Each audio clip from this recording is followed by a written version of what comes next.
Okay, now I'd like to talk a little bit about the complex history of protected areas in the United States. How did that come about? And you might say that's very American-centric of you, but I would say two things. One, we do happen to live in the United States. Most of us, I think all of us perhaps, watching this lecture for this specific class at this specific Alaska-based university. Um, but the other reason it makes sense is because the way in which protected areas developed in the United States really impacted the rest of the world. Certain ideas that developed in the United States, in particular the idea of a natural park. The United States was not the only place to come up with something kind of similar to that, but we came up, I would argue, with the dominant way of thinking of national parks, and that then spread throughout much of the world. And so if we want to understand protected areas generally, it helps to start with the US, partly because it gives us patterns that we see across the world. So let's talk a little bit. I was going to let me explain. Let me sum up. Here we go. So first of all, let's talk about the idea of a land agency. In the Lukens reading you did, Gabrielle Lukens worked with the U.S. Fish and Wildlife Service for a fish and wildlife area. That is one of several different land agencies we have. Land agencies are bodies of the government, federal or state, or even smaller, who are dedicated to managing, if we want to use that terminology, or administering or stewarding a certain type of protected area. Because not all protected areas are the same, as we mentioned ago with the map of Alaska. We'll see if this pulls up what I wanted to. Did I have a map I wanted to show you? Yeah, so this is a good example. There's sort of 5 main federal agencies that they're talking about here: Bureau of Land Management, Department of Defense, Forest Service, Fish and Wildlife Service, and National Park Service. When people think protected land, they most often think of Park Service, a place that you go and there's like signs and trails, and it's clearly for tourists. But you also have places like Forest Service land that were developed first really for sustainable timber harvest and to make sure that we didn't overlog the forests, but are often nowadays used partly for tourism in the areas that aren't being logged. People take trails and stuff. Just think of the Chugach National Forest that's south of Anchorage and east of where I'm at. There's also Bureau of Land Management, which sometimes can be a tourist area. So for example, the really famous outdoor festival Burning Man, which you may have heard about, that takes place on Bureau of Land Management lands. You also have Fish and Wildlife Service lands. They're also a hub of some amount of tourism because it's where often you can do certain kinds of hunting, regulated hunting. And so sometimes people travel great distances to make use of certain kinds of hunting, right? The wildlife refuge that I'm next to, Kenai Wildlife Refuge. Nowadays, a lot of people do a lot of like canoeing and hiking in that area. Historically, it was a moose refuge, and so there's still a certain amount of hunting and things that gets done in that area as well. And then you have DoD was the last one, Department of Defense. I know I tend to have a lot of military veterans and active military in my class. As you may have imagined, if you've ever spent time on a military base, sometimes you have big swaths of land that are essentially protected unless they're actively being used for a training exercise.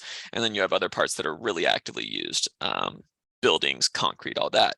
And so to think of that as a protected area in the same way of a national park is not really accurate and shows us that, again, not all protected lands are the same, right? Some are heavily protected, and they kind of exist on a spectrum, although it's a little simplistic, but a spectrum from preservationism to extractivism. Preservationism means protecting nature for its own sake. It is primarily there for the plants and animals of that space, so we're not using them, or maybe we're using them just by viewing them. So like a national park would go on this end of the spectrum.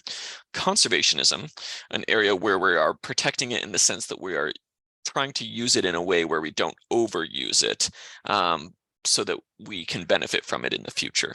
And so things like a national forest. The idea of a national forest, at least parts of a national forest, are to be logged, but to be logged in a way that it's done sustainably.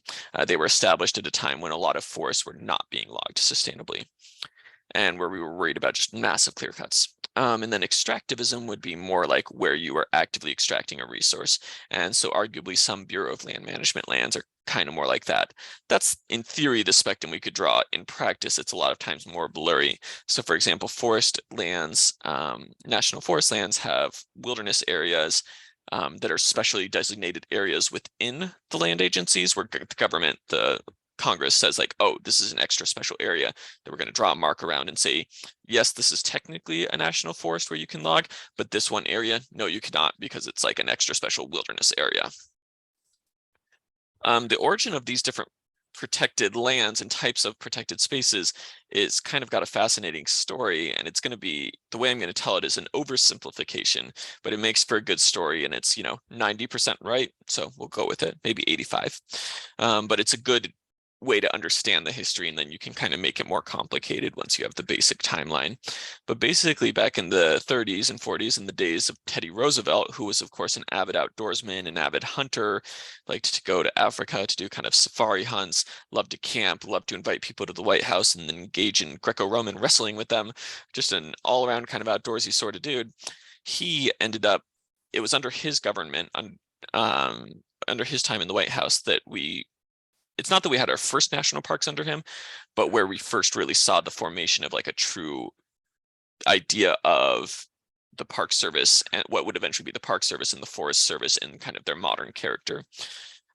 He had his buddy John Muir, who he was friends with, who was very much of a sort of very scientific and also sort of transcendentalist take to nature.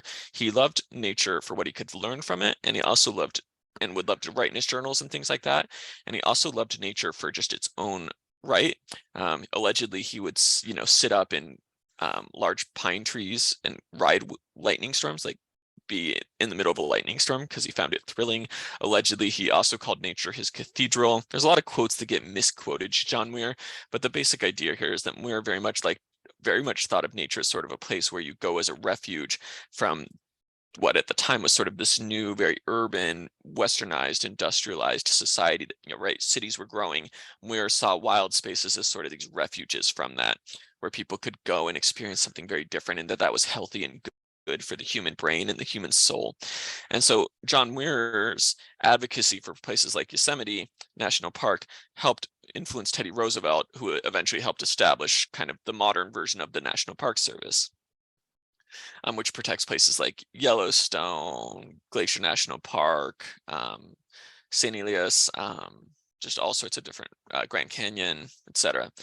He also had a buddy, Gifford Pinchot, pictured here with his fantastic derby hat and a wicked smile on his face, like he's just, I don't know, told a really funny joke that he knows was a little risque. Anyways, whatever Gifford Pinchot is up to in this picture, he was very trained in European forestry, the idea of like scientifically managing forests so that we could log them at the maximum rate without causing them to decline, without causing the forest to decline, what we sometimes call maximum sustained yield. And so Pinchot was also in Teddy Roosevelt's ears and also buddy with Roosevelt. I don't know how often they wrestled, but I'm sure they did because that was Roosevelt's jam.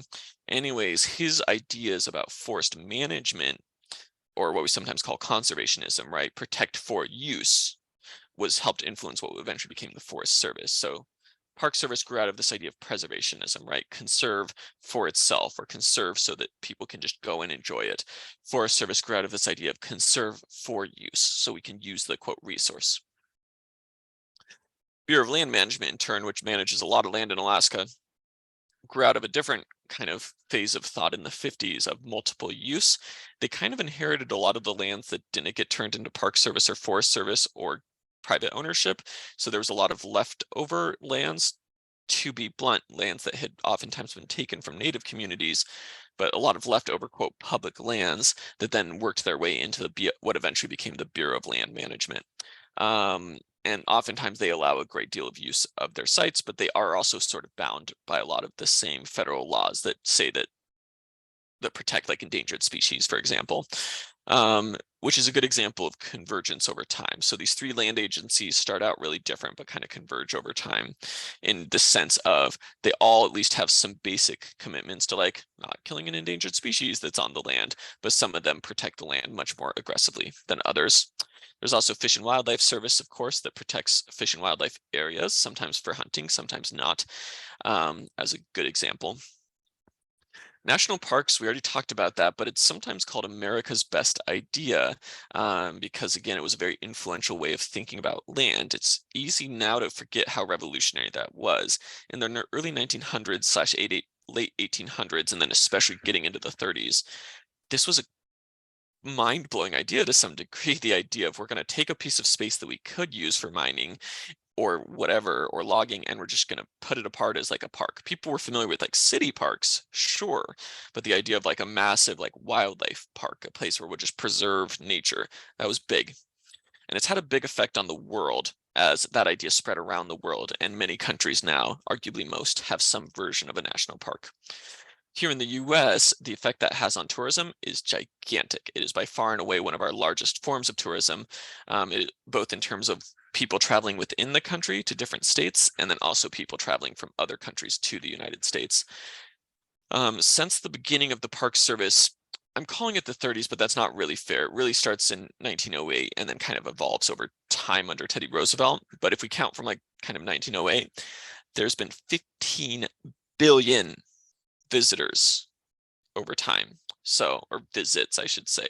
So that is a lot. That is a lot of tourists that have come to the United States. And as you can imagine, that both preserves and impacts the spaces. Preserves in the sense that we've put a line around them and said you're not allowed to extract from this, which is one of the reasons why Grand Canyon doesn't have hotels at every little spot around the rim, which is what they were worried was going to happen if Grand Canyon wasn't turned into a park, right? Was that every single private land developer would want to put something on the edge and try to make use of the viewing opportunity there, and then it would just be like kind of overdeveloped. So on the one hand, protected areas or parks protect these natural spaces.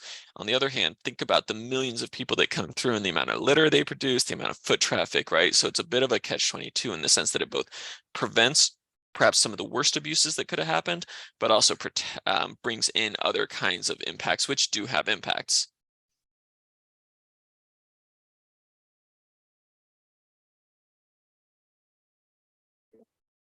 So yearly there's 312 million visits and just a tremendous amount of revenue, of course, brought into local communities from that, right? From national parks and other kinds of protected areas, right? Think about the amount of money that comes into Alaska, for example, from people visiting Denali. That's just one simple example. Or the Kenai Fjords National Monument or National Park, which Seward I don't want to say Seward exists for that space because that's not true at all, and not how it started. But that's certainly nowadays a huge part of Seward, Alaska's revenue, right? Is that they're right next to the beautiful Kenai Fjords National Park. So national parks are an interesting animal.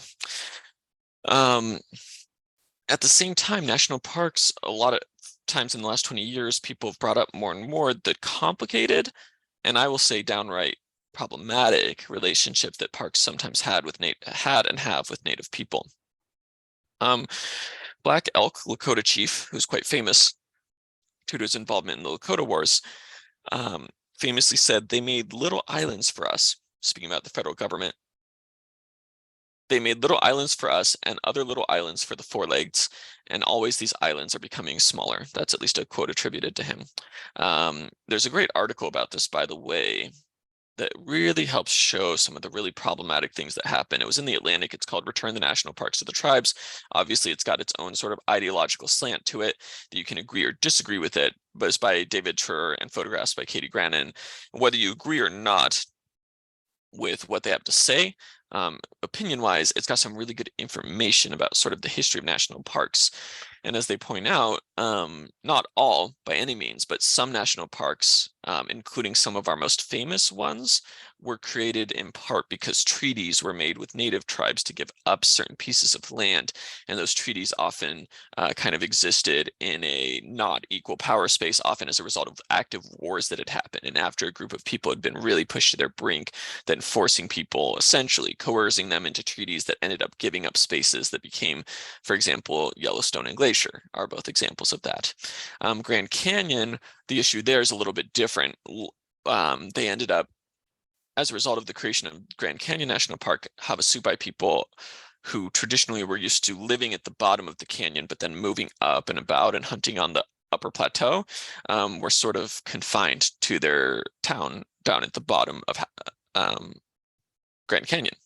And so over time, that's obviously changed and there's better transportation out. But for the time, it was almost like they were prisoners in their own space since they weren't allowed to like hunt on the surrounding lands and the transportation wasn't as good. So it was really problematic for a long time and arguably still is to some degree. And so there's this painful history there, right, where Native people were sometimes displaced from parks. There's sometimes this vision of sort of that the park was created and then Native people got displaced. The histories on some of these parks is a little more complex, but nonetheless, the basic idea that it was native space, and then in very unequal ways, it became not native space, it became taken space, and then turned into national parks.